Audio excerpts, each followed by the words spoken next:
안녕하세요. 부산 청년이 바라본 세상사 15분 스키 6화 유기동물 편을 취재한 정다른 기자입니다. 여러분들은 유기동물 문제에 대해 얼마나 알고 계신가요? 매년 반려동물을 키우는 사람들이 늘어나고 있습니다. 그러나 해마다 10만 마리 이상의 동물들이 유기됩니다.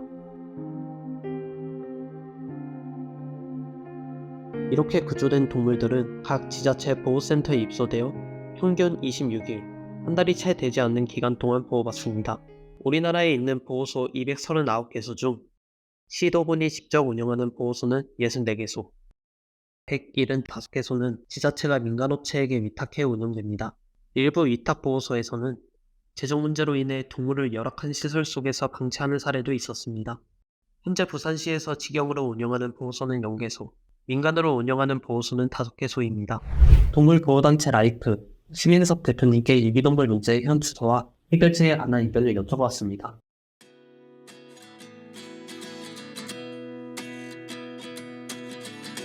사람과 동물이 공존하는 세상을 좀 만들자는 목표를 가지고 있고, 사람에 의해서 불필요하게 희생을 당하거나 고통을 당하는 동물들을 좀 줄이고자 하는 그런 목적으로 활동하고 있습니다. 2013년부터 꾸준히 부산의 그 유기동물 관련된 문제 제기를 꾸준히 해왔고요. 한 10년이 지난 시점임에도 불구하고 아직까지 별반 나아진 건 없는 것 같다, 그렇게 느끼고 있습니다. 평균 한 7천 마리 정도는 해마다 부산 지역 위탁되는 유기보호소에서 입소되고 있을 것이라 예상하고 있습니다. 기존에는 과태료 부과 대상이었기, 행정적인 처분에만 그쳤기 때문에 그게 어떤 개인의 신상필벌에 대한 이력이 전혀 남지 않았습니다. 이번에 바뀌면서 벌금형으로 바뀌었기 때문에 한 번이라도 유기를 해서 벌금형의 처벌을 받는다면 본인의 어떤 인사적인 문제에 평생 동안 빨간집을 꺼인다 그러죠. 그렇게 되었기 때문에 조금 더 경각심을 가지는 것도 사실이고, 첫 번째는. 두 번째는 유기를 했을 때 벌금형이 되다 보니까 경찰에서 수사를 해야 되는 상황이 돼버립니다. 그러니까 예전에는 과태료 부과 대상이었기 때문에 시청이나 구청이나 이런 행정관청에서는 그 유기 행위자를 찾아내기 위한 적극성이 없었는데, 이게 형사처벌 대상이 되다 보니까 경찰에서는 무조건 이제 수사를 해야 되고 수사를 할 수가 있죠. 그런 부분이 좀 바뀐 건데요. 그렇지만 여전히 300만 원의 벌금으로는 이 동물이 유기되는 이런 심각한 실태를 막기에는 역부족이지 않나, 이렇게 생각합니다. 일반적으로 현행 민법상 동물의 존재가 재산으로 정해져 있습니다. 제3의 지위를 부과하자는 그런 노력들이 있지만, 현재는 어쨌든 민법상은 개인의 재산이기 때문에 개인의 재산이 손상되었다고 해서 사람한테 이 죄를 과하게 묻는다는 게 인정주의, 온정주의적으로 옳지 않다라는 생각을 판사들이 많이 하고 있습니다. 저희가 느낀 바로. 그렇기 때문에 제대로 된 처벌이 되지 않는다, 그렇게 주장하고 싶습니다.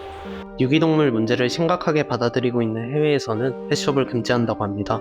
독일의 경우 민간의 반려동물 판매를 법적으로 금지하기 때문에 펫숍이 존재하지 않습니다. 일반적으로 독일에서 반려동물을 입양하기 위해서는 동물보호소인 티어하임을 이용해야 합니다. 반면 우리나라 동물보호소에 있는 유기동물들은 10마리 중 3마리밖에 입양되지 않습니다. 펫숍을 규제해야 한다. 그렇다면 유기동물 문제와 펫숍, 어떤 관계가 있는 걸까요? 수많은 동물들이 태어나기 전에 또 사육시키기 위해서 사육시설에서 햇빛도 못 받고 운동도 제대로 못하고 잠도 제대로 못 자면서 끊임없이 발정제를 맞아가면서 그렇게 새끼를 낳고 있다. 이렇게 태어난 동물들은 경매에 붙여진 후 우리가 흔히 알고 있는 펫숍 진열장에 오르게 됩니다.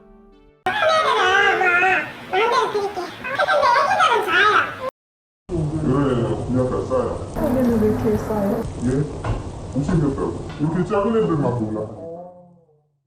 그런 걸 없애야 정말 제대로 된 유기동물의 정책, 동물보호 정책이 나오지 않을까 하는 거죠.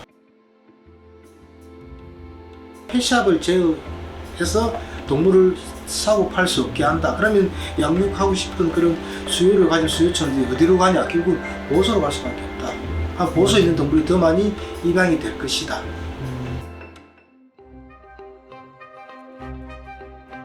결과 생산과 판매 아무나 사고 팔 수 있는 구조를 없애야 된다. 자, 예를 들어 볼게요. 마트에 가면 동물을 살 수 있을까요? 살 수 있습니다. 하다못해 파충류나 조류도 살 수 있잖아요. 5일장 가면 개를 혹시나 살 수 있을까요? 살 수 있습니다. 자, 그러면 그것도 가기 귀찮다. 지금 날도 더우니까 여기서 살래. 지금 노트북 열어가지고 접속하면 살 수 있습니까? 없습니까? 살 수 있습니다.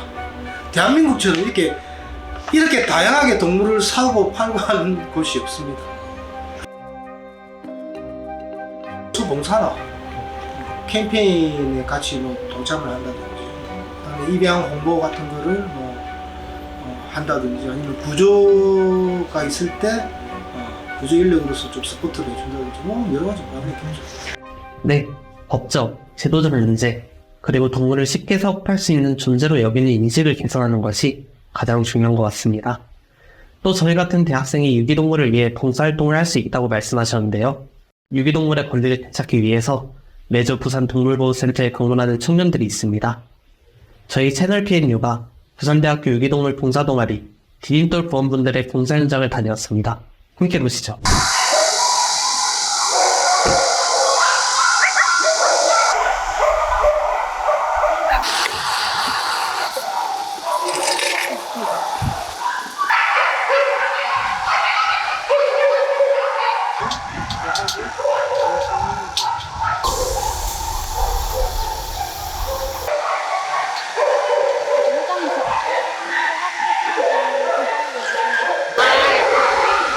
여기는 강아지들이 지내는 케이지인데, 여기에 보면 오물들이 묻어있어서 이걸 깨끗하게 씻는 역할을 하고 있어요.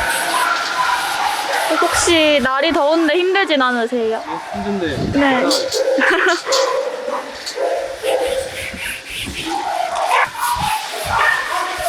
절대 보람을 느끼는지 여쭤봐요. 사실 저희가 하는 거는 거의 청소가 대부분이라서 애들이 좀 깨끗한 환경에서 할 수 있도록 하는 게 더 우선이에요.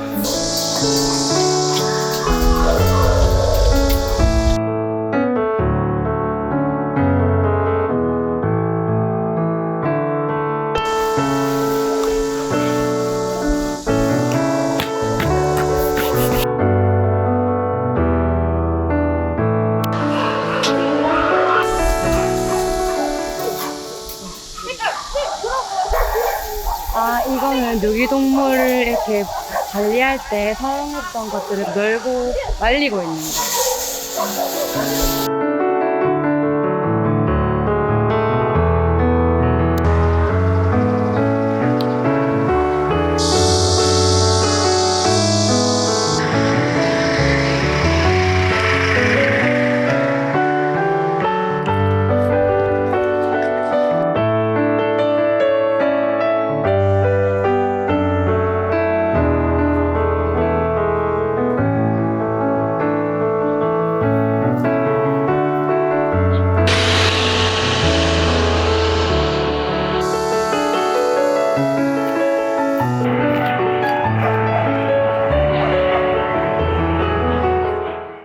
네, 저는 21학번 음악학과에 재학 중인 김서연이라고 하고요. 디딤돌의 회장을 맡고 있습니다.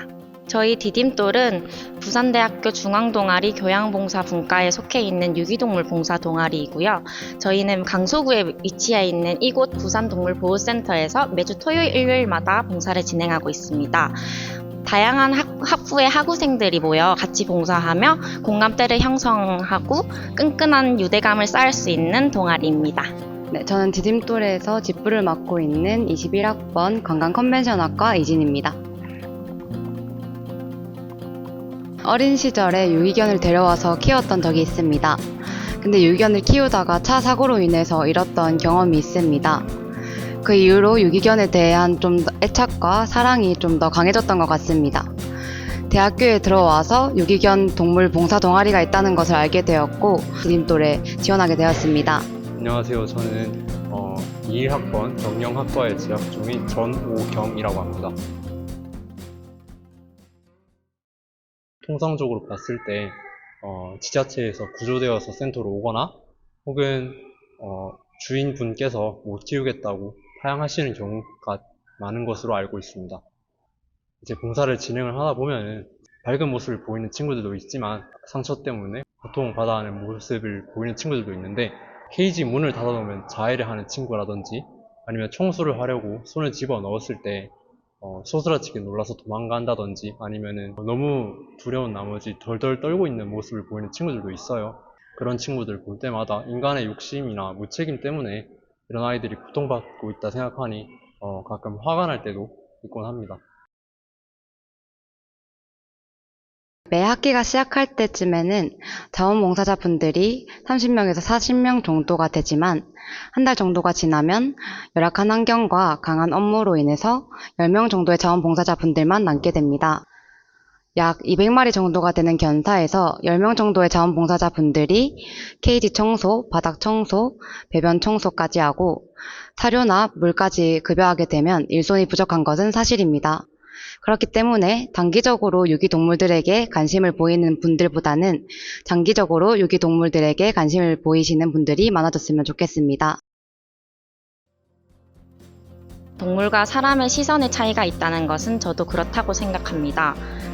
만약 강아지가 짖고 낑낑거린다면 왜 이렇게 시끄럽게 하지? 라는 생각보다는 얘가 어디가 아픈가, 어디가 불편한가 등의 시선으로 바라보는 것이 필요하다고 생각합니다.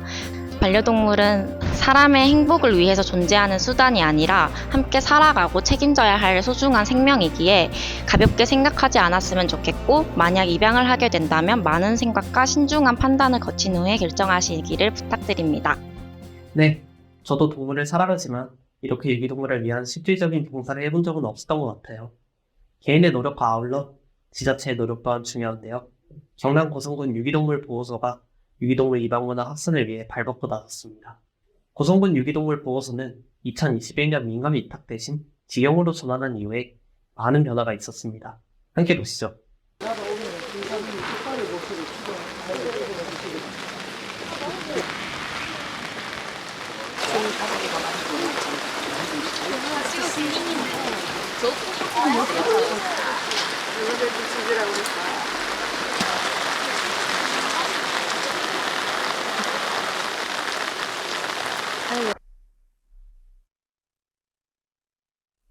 저희가 이제 작년부터 행사를 했었는데, 이제 행사할 때 입양 마리수는 그렇게 많지는 않습니다.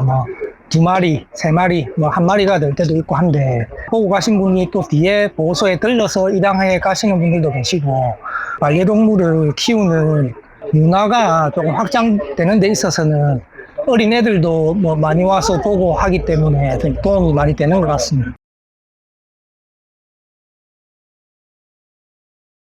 아무래도 민간에서 운영하는 보호소나 위탁 운영하는 보호소 같은 경우에는 그 보호소를 운영하는 위탁 그 운영자의 어떤 마음가짐이라든지 아니면 그분의 역량에 따라서 운영 방식이 많이 좌우되는 것 같고, 유기동물이 들어와서 보호를 하는데 일정 기간 지나면 바로 안락사를 한다든지 이런 부분에 대해서는 아무래도 이제 저희는 직영이다 보니까 이런 홍보 활동을 통해서 최대한 입양을 하고 안락사를 최소화하려고 하고 있습니다. 꼭 위탁이라고 해서 안도타기보다는 직영 행정 같은 경우에는 항상 감시의 대상이 되고 또 항상 개방되어 있으니까 민원인들이 와서 보시고 항상 오실 수 있는 공간이기 때문에 항상 잘 관리하려고 하고 있고, 노력하는 부분이 그나마 이전에 저희도 위탁 운영했을 때에 비해서는 좀 나아진 부분이 아닌가 그렇게 생각합니다.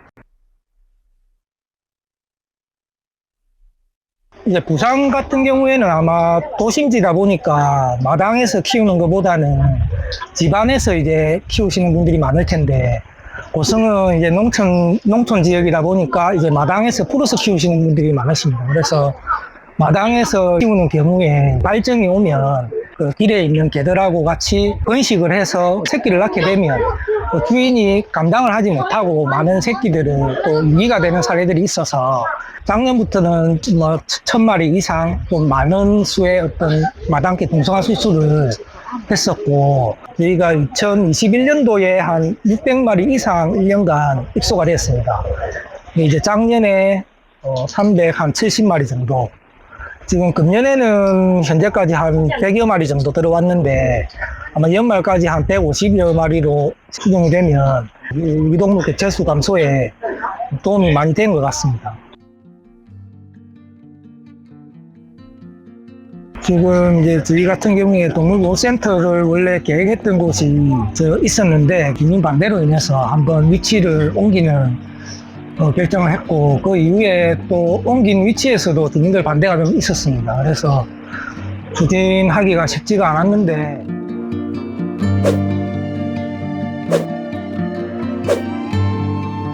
저희가 지속적으로 주민과 만나서 이제 대화도 좀 하고 그 주민들이 원하는 부분에 대해서 저희가 또 좀 지원을 하기로 약속도 하고 해서 지금은 이제 주민들도 어느 정도 동물보호소 건립하는 거에 대해서 이제 반대하는 부분이 좀 누그러지시고 본격적으로 추진하려고 그렇게 계획 중입니다. 동물보호센터를 짓고 나면 지금보다는 훨씬 나은 보호 환경이 조성이 될 거고 기존에 있는 애들은 뭐 좋은 환경에서 생활하다가 또 새로운 가족을 만나서 행복하게 보내주면 되고 또 반려동물의 어떤 이런 문화가 점점 이제 확산되어서 좀 유기하는 사례가 없고 아무래도 고성군에 유기동물이 없는 것이 저희가 뭐 최종적으로 지향하는 바이기 때문에 이렇게 입양도 하고 행사도 하고 뭐 그렇게 노력하고 있습니다. 네, 고성군 유기동물 보호소 최영훈 주무관님의 말씀이었습니다. 부산시도 유기동물 문제 해결을 위해서 시민들과의 소통이 활발해졌으면 좋겠습니다. 주무관님의 말씀처럼 반려동물에 대한 건강한 문화가 확산돼서 사람과 동물이 모두 행복한 사회가 되기를 바랍니다. 오늘 저희가 준비한 스테는 여기까지입니다. 그럼 안녕.